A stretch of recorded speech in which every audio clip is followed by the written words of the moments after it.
स्वागत है आपका न्यूज चक्र में। मैं अभिसार शर्मा। न्यूज चक्र में आज ये दो चेहरे कटघरे में हैं। देश के गृह मंत्री अमित शाह और दिल्ली के मुख्यमंत्री अरविंद केजरीवाल। दरअसल दिल्ली के मुख्यमंत्री अरविंद केजरीवाल को तो हर कोई कटघरे में खड़ा कर देता है। अमित शाह को कटघरे में खड़ा करने की हिम्मत कुछ ही पत्रकारों में है। मगर ये दोनों मुद्दे आज हम आपके सामने लेकर आ रहे हैं और आपके समक्ष रखना चाहेंगे। सबसे पहले हम बात करना चाहेंगे अमित शाह की। जी हाँ, एक ऐसे वक्त जब देश कोरोना संकट का सामना कर रहा है, तो क्या आप जानते हैं कि भारतीय जनता पार्टी ने, अमित शाह जी ने बिहार में वर्चुअल चुनावी रैली की। और बात यहां नहीं रुक रही। इस खबर के मुताबिक भारतीय जनता पार्टी आने वाले कुछ दिनों में, जी हां, पश्चिम बंगाल के अंदर भी चुनावी रैली करने जा रही है। इनको कोई परवाह नहीं है कि देश में कोरोना संकट के हालात बद से बदतर होते जा रहे हैं, मगर ये लोग चुनावी रैली जरूर करेंगे। मगर मैं आपका ध्यान खींचना चाहूंगा अमित शाह ने कल जो अपनी चुनावी रैली में बातें कहीं उस पर, क्योंकि कई ऐसी बातें हैं जो अखर रही हैं। देखिए, सबसे पहले तो आप इस तस्वीर पर गौर कीजिए। ये उस वक्त की तस्वीर है जब अमित शाह जो है भारतीय जनता पार्टी के दफ्तर में प्रवेश कर रहे हैं। आप देख सकते हैं कि उनके पीछे जो तमाम लोग चल रहे हैं ना, उन्होंने चेहरों पर मास्क पहना हुआ है, मगर अमित शाह जी ने उस मास्क को हटा दिया है। मतलब मुंह पर भी, होंठों पर भी वो मास्क नहीं है। क्योंकि आपको याद होगा, इससे पहले अमित शाह कुछ सरकारी मीटिंग्स में बैठे हुए थे तो उन्होंने सलीके से मास्क भी नहीं पहना हुआ था। उनकी जो नाक है वो खुली हुई थी, बस ये चेहरा, ये हिस्सा जो है वो बंद था। अब आप देखिए, यहां पर वो चल रहे हैं, जा रहे हैं, और जब तक वो अपनी सीट पर नहीं बैठ जाते हैं तब तक इनके चेहरे पर मास्क नहीं है, जबकि आसपास तमाम लोग मास्क पहने रखे हैं। जब आप देश की जनता को नसीहत देते हैं, जब आप देश की जनता को प्रवचन और ज्ञान देते हैं कोरोना को लेकर, तो क्या ये आपका फर्ज नहीं बनता कि आप भी उसे लागू करें? क्या इस मुद्दे को उठाया जाना जरूरी नहीं है?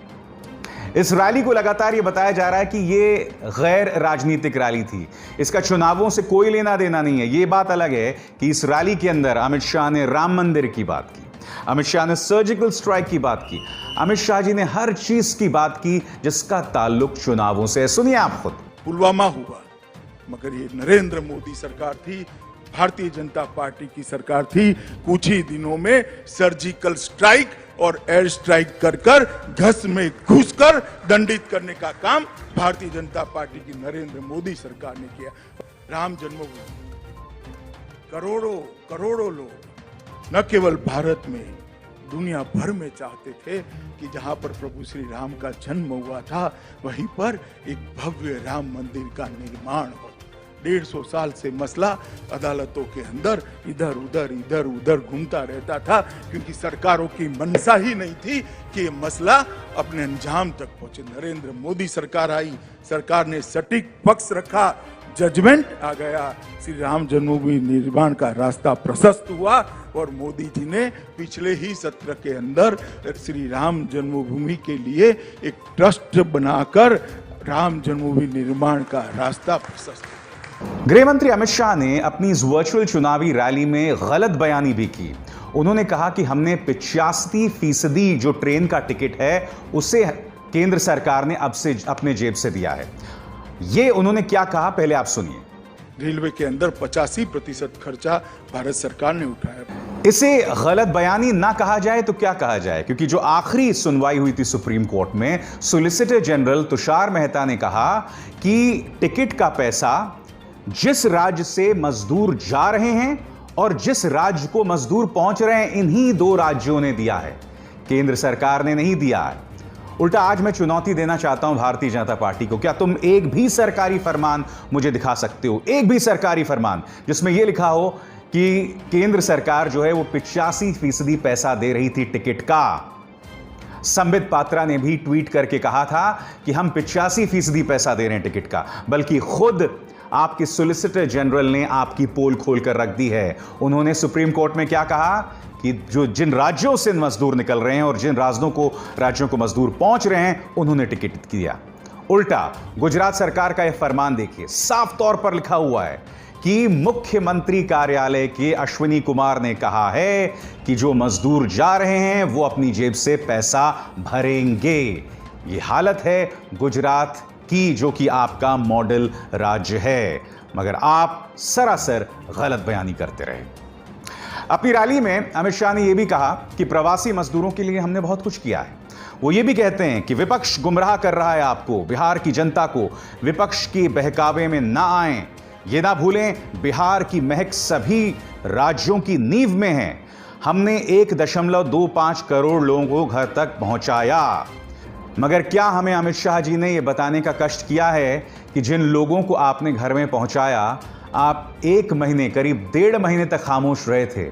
आपसे मिन्नतें लगातार कर रहे थे उद्धव ठाकरे, आपने उनकी बात नहीं सुनी और आखिरकार जब गरीब सड़क पर मरने लगा तब आपने उसे पहुंचाने का काम किया। ये ढेरों मिसालें आपके सामने हैं। क्या आप इससे आंखें मोड़ सकते हैं, मुंह मोड़ सकते हैं? बताइए अमित जी। बात यहां नहीं रुकती, मैं आपको मुजफ्फरपुर की 2 मिसालें बताना चाहूंगा दोस्तों। कहने को ये सिर्फ 2 मिसालें हैं, मगर इसके अंदर रेल मंत्रालय ने किस तरह की गलत बयानी की, किस तरह की नाइंसाफी की, ये पता चलेगा। ये तस्वीर याद है? ये महिला, इसकी लाश के आसपास ये बच्चा घूम रहा है लगातार। इसकी मां मर चुकी है। सरकार ने, रेल मंत्रालय ने यह फरमान जारी किया कि दरअसल इस महिला की मौत बीमारी की वजह से हुई। यही नहीं, इसके जीजा से यह लिखवा भी लिया गया एक लेटर में कि दरअसल ये मानसिक तौर पर बीमार थी और कई तरह की बीमारियों से पहले से ग्रसित थी, जबकि इस औरत का कोई भी मेडिकल हिस्ट्री नहीं थी। अब उसी जीजा ने लगातार इसके जितने भी बयान आए, इसने स्पष्ट किया, मृत्यु के तुरंत बाद और बाद में जब वो घर पहुंचा उस वक्त भी इसने लगातार कहा कि उसे कोई बीमारी नहीं थी, कोई बीमारी नहीं थी। अब आप सुनिए घर पहुंच के उसने उस वक्त क्या कहा था। उसने कहा कि ये भूख से मरी है और उसे कोई बीमारी नहीं। फिर सुनिए आप। एक्चुअली मौत कैसे हुआ है? मौत वो खाने वजह से हुआ है। खाना वाना मिला ही नहीं है ट्रेन में, पानी वानी कुछ मिला ही नहीं था ट्रेन में। अच्छा, कुछ व्यवस्था था ही नहीं ट्रेन में। कुछ बोले थे कि मानसिक रूप से विकसित नहीं, वो सिर्फ गलत था। वो तो एक ही टेंशन में बोल दिया था उसने। उस टाइम तो दिमाग ही कुछ खराब था सबका। मेरा खुद दिमाग काम ही नहीं कर रहा था उस टाइम। मीडिया वाला आके सवाल से सवाल पूछ ही जा रहा था। उस टाइम हम क्या जवाब दे, वो खुद मुझे समझ में नहीं आ रहा था। अच्छा, तो तुम बोले नहीं पानी का व्यवस्था नहीं तो हम तो वो भी बोल रहे हैं कि पानी वानी, खाना वाना का किसी चीज का सुविधा था ही नहीं वहाँ पे। और यही नहीं, सुप्रीम कोर्ट में आज से कुछ हफ्तों पहले आपने एक हलफनामा दायर किया था जो इस वक्त आपके स्क्रीन पर है कि सड़क पर इस वक्त कोई मजदूर नहीं है। सुप्रीम कोर्ट के सामने आपने गलत बयानी की। आपने ये कहा कि आपने 23 लाख लोगों को मदद दी, मगर सड़क पर जो मजदूर है वो लगातार मरता रहा। ज्योति पासवान ने इस तरह से अपने पिता को साइकिल में बिठाकर गुड़गांव से बिहार तक ले गई वो। फिर आप उस पर भी सियासत करने लगे। आपने कहा कि इसे साइकिलिंग प्रतियोगिता में शामिल किया जाए। यह बात अलग है, ज्योति पासवान ने सरकार के मुंह पर करारा तमाशा मारा ये कहकर कि मुझे कोई साइकिलिंग वाइकलिंग नहीं करनी, मुझे अपनी पढ़ाई पर ध्यान देना है। आप लगातार एक्सपोज होते रहे और आप ये दावा कर रहे हैं कि हमने मजदूरों की बात या ध्यान रखी। मजदूर लगातार सड़क पर था। गृह मंत्री अमित शाह ने बिहार को संबोधित की गई अपनी इस चुनावी रैली में, वर्चुअल चुनावी रैली में यह भी दावा कर दिया कि भारत की रक्षा नीति बेहतरीन रक्षा नीतियों में से है, सिर्फ अमेरिका और इस्राइल हमसे बेहतर हैं। उन्होंने यह भी कहा कि हमारी सीमाएं पहले से कहीं ज्यादा सुरक्षित हैं। तो हम उनसे यह पूछना चाहेंगे कि आखिर क्या वजह है कि खुद भारतीय जनता पार्टी नेता ऐसा कह रहे हैं कि चीन जो है वो भारतीय जमीन पर आकर उसने कब्जा कर लिया है। यही नहीं, भारत और चीन के बीच बातचीत होती है और मीडिया को यह मशवरा दिया जाता है कि आप खामोश रहें, आप इस बातचीत के बारे में कुछ ना कहें। तो आखिर इस तरह की पारदर्शिता की कमी क्यों है? क्या यह कहना सही नहीं है कि इस वक्त एलओसी पर, यानी कि भारत और पाकिस्तान के बीच जो एलओसी है, वहां पर पहले से कहीं ज्यादा युद्ध विराम उल्लंघन होते हैं, सीज फायर वायलेशंस होते हैं? फिर आप कैसे कह सकते हैं कि हमारी सीमाएं पहले से कहीं ज्यादा सुरक्षित हैं? भारत की रक्षा नीति को वैश्विक स्वीकृति मिली। पूरा दुनिया ये मानने लगा कि अमेरिका और इजराइल के बाद अगर कोई देश अपनी सीमाओं की रक्षा करने के लिए सक्षम है तो उसमें तीसरा नाम हमारे महान भारत का जोड़ने का काम किया। आप जानते हैं सबके दुख की बात क्या है? यह क्या बतला रहा है? यह बतला रहा है कि भारतीय जनता पार्टी सिर्फ और सिर्फ सियासत करने में विश्वास करती है। इस वक्त भी गुजरात में क्या हो रहा है? गुजरात में कांग्रेस के 3 विधायक कांग्रेस को छोड़ के बीजेपी की तरफ जा रहे हैं क्योंकि वहां पर राज्यसभा चुनाव होने हैं। यही नहीं, ताजा खबर क्या है, गुजरात के जो 19 विधायक हैं कांग्रेस के, उन्हें राजस्थान के माउंट आबू रिजॉर्ट में भेजा गया है। यह ड्रामा हो रहा है कोरोना संकट के बीच। आम इंसान को कुछ और ज्ञान दिया जाता है। मैं जानता हूं इस पर आप कांग्रेस को कटघरे में खड़ा करेंगे, बिल्कुल खड़ा भी करना चाहिए कि यह ड्रामा हो रहा है। मगर दूसरी तरफ जैसा कि कांग्रेस आरोप लगा रही है कि कोरोना संकट के दौरान भी भारतीय जनता पार्टी गुजरात में विधायकों की खरीद फरोख्त कर रही है। इस सियासत के बारे में दरअसल गृह मंत्री अमित शाह क्या कहेंगे? बात यहां नहीं रुकती। क्या आप जानते हैं कि बीजेपी पश्चिम बंगाल में भी रैली करने जा रही है? पश्चिम बंगाल में भी रैली करने जा रही है।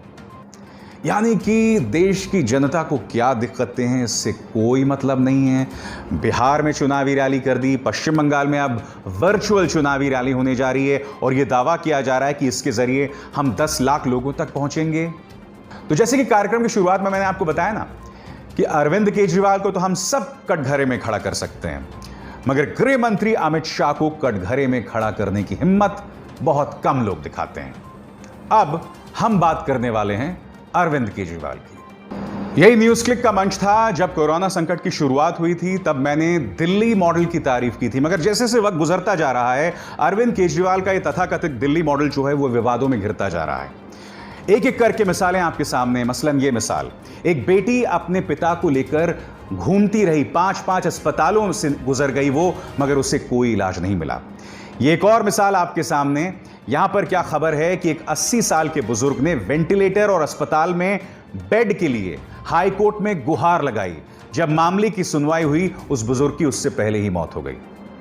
पत्रकार और राजनीतिक कार्यकर्ता शाहिद सिद्दीकी बता रहे हैं कि उनकी एक रिश्तेदार थी, उनको कितनी दिक्कतें पेश आई इस पूरे मामले में, उसकी पूरी बानगी आप देखिए, ट्विटर हैंडल पर उनके मौजूद है पूरी। और सबसे हैरत में डाल देने वाली बात, अरविंद केजरीवाल का ताजा फरमान। ये ताजा फरमान क्या कहता है? उन्होंने आज से बॉर्डर खोल दिए हैं, ठीक है, आपने सारे बॉर्डर खोल दिए हैं, दिल्ली, नोएडा, गाजियाबाद, हर तरफ से। अब वो क्या कह रहे हैं कि दिल्ली के अंदर जो अस्पताल हैं, दिल्ली सरकार के अंदर के जो अस्पताल आते हैं, उसमें कोरोना का इलाज सिर्फ दिल्ली के नागरिकों का होगा।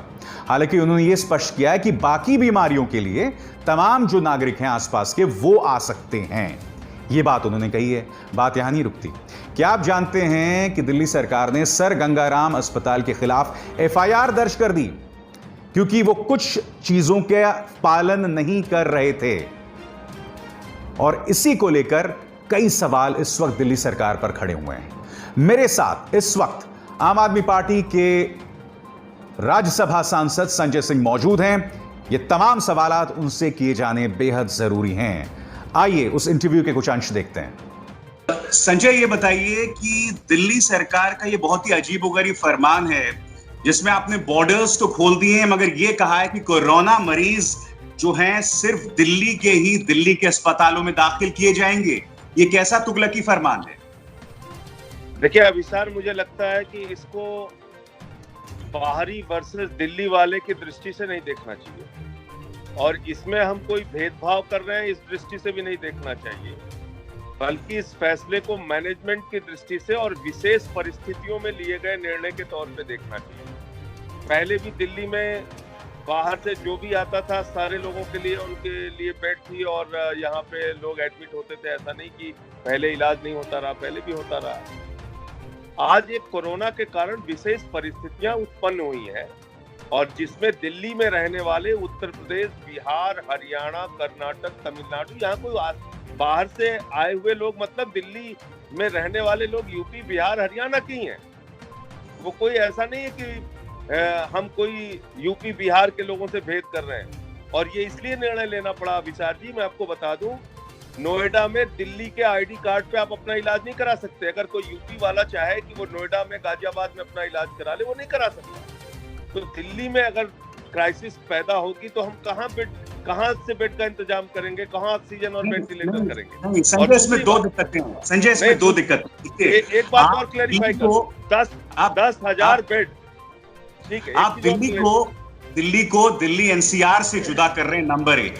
नंबर 2, आप दिल्ली की तुलना नोएडा से कर रहे हैं, जो सरासर गलत है, क्योंकि दिल्ली सालों से, दशकों से दूसरे राज्यों से आने वाले लोगों का बसेरा रही है। दूसरी तरफ आप दिल्ली को दिल्ली एनसीआर से अलग कर रहे हैं, साथ में फरीदाबाद है, गुड़गांव है, नोएडा है। नोएडा बिल्कुल सीमा।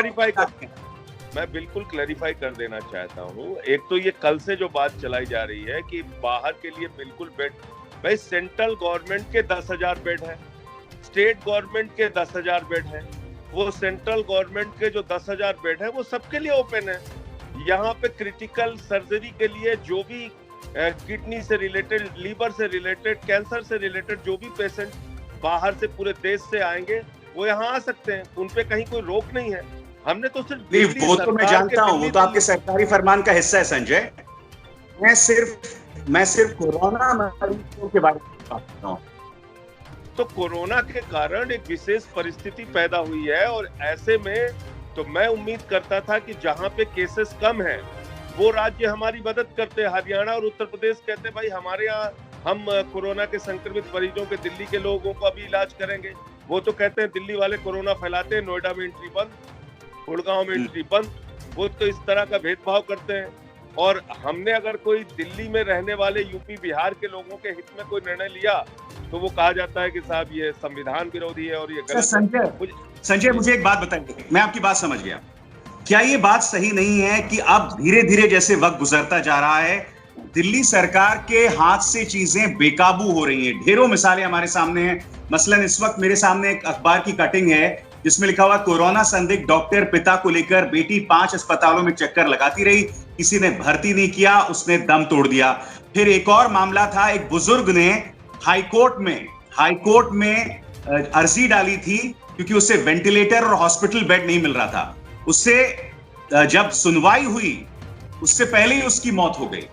ऐसी कई मिसालें उभर कर आ रही हैं। शाहिद सिद्दीकी की मिसाल है कि पत्रकार और फॉर्मर पॉलिटिकल एक्टिविस्ट हैं, उनकी किसी रिश्तेदार का मामला है, उनकी भी ऐसी मौत हो गई। क्या दिल्ली हालात को काबू नहीं कर पा रहा है? जो 3 स्पेसिफिक मिसालें दी मैंने आपको।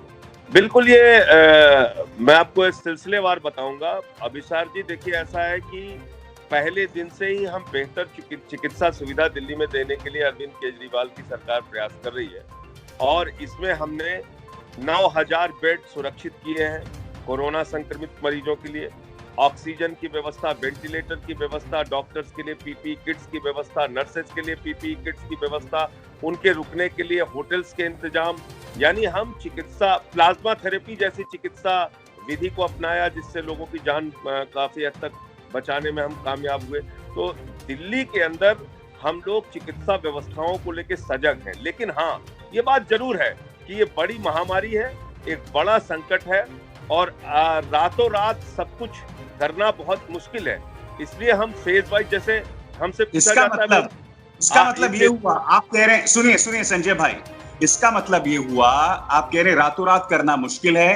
5 साल आपकी सरकार थी, आपकी उपलब्धि, आप हमेशा कहते थे मेडिसिन मतलब मेडिकल फैसिलिटीज और एजुकेशन था।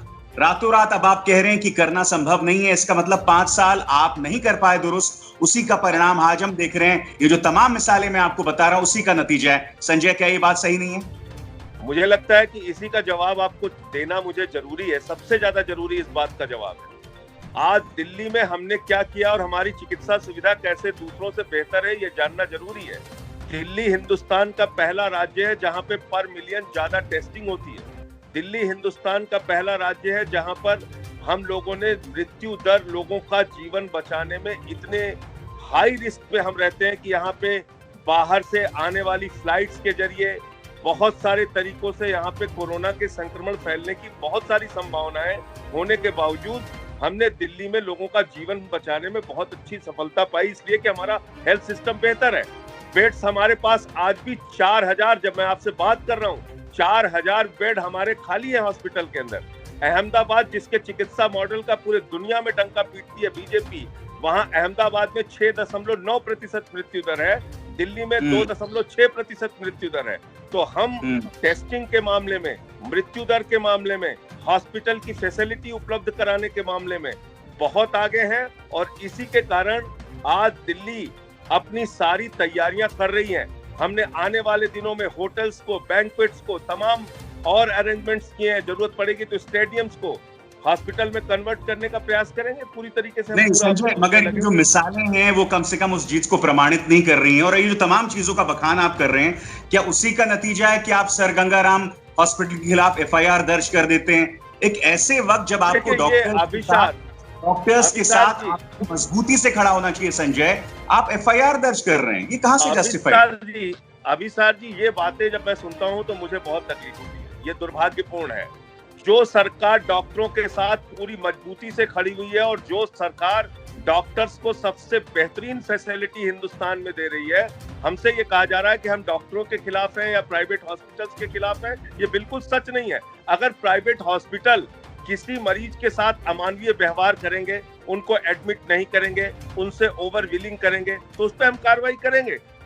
तो ये थे संजय सिंह, जिनसे हमने दिल्ली सरकार के इस दिल्ली मॉडल पर सवाल किए, जो लगातार विवादों में घिरता जा रहा है, जो इस वक्त कटघरे में है।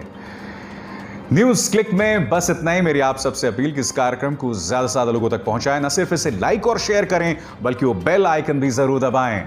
अभिसार शर्मा को दीजिए इजाजत।